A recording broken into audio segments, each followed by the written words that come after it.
Next up is Reber. First off, you kept Andrew Luck. Everybody was really questioning that. I get what you're doing. You want to keep him for the long haul, so you want to make sure you didn't lose him this year.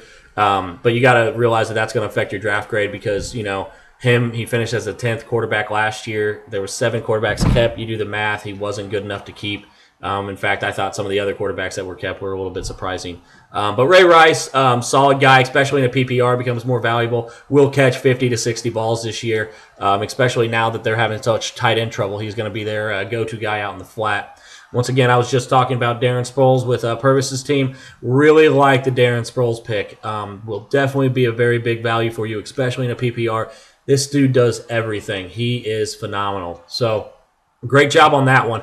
Steve Smith keeps doing it. At some point, he's going to fall off. He only had 4 touchdowns last year, but a lot of them came at the end of the year when Cam Newton started playing better. So it all depends on Cam Newton's ability to throw the ball downfield. Because Steve Smith, I still think can do it. He is older though, and at some point he's going to have to fall off. Will it be this year? I don't think so. I think he's got one more good year in him, especially with Cam throwing the ball to him. But after that, it's going to be he's going to be sliding down draft boards. I think.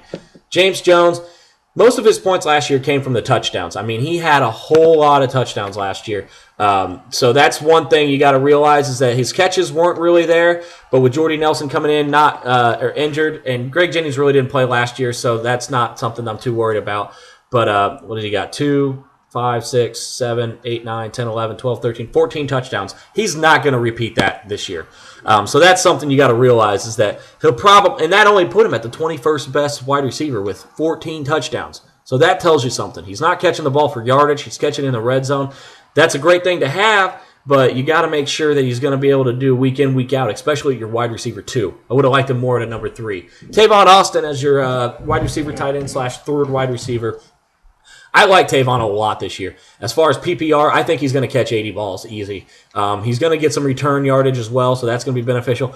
The scary thing is that he's very small, so you got to hope that he stays healthy. I think they're going to do a lot of screen passes. He's going to be underneath. He's going to be going across the middle. So he's a little guy. You got to hope that he doesn't get jacked and it just is the rest of your season right there. Because on your bench, you got Sidney Rice, who's coming back from some questionable knee crap.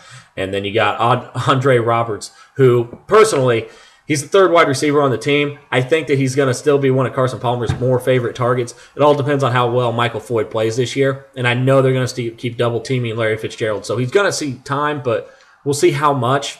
But as your 5th wide receiver, that's not a bad pick. Ryan Matthews, I like the value that you got on him because, everybody's so down on him being injured because he always is.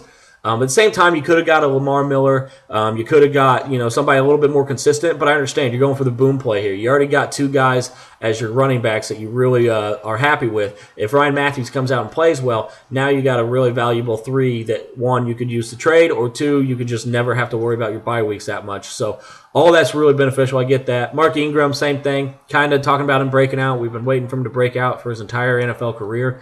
He just kind of seems like a 3-yard cloud of dust kind of guy.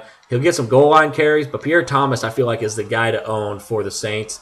He's always the one overlooked, and he's always the one that plays better than every other running back on their team, outside of Darren Sproles, of course.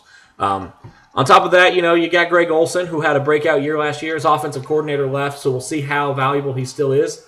But you got Tyler Eifert, who I think will have a breakout year. He's going to take most of the catches from the tight ends for the Bengals. But you still got A.J. Green there to score some touchdowns. But I think that Eifert's going to help both of them. It's going to help him because he has A.J. Green. A.J. Green's going to be happy because Eifert's going to be catching the ball. All in all, I think it's a pretty good team.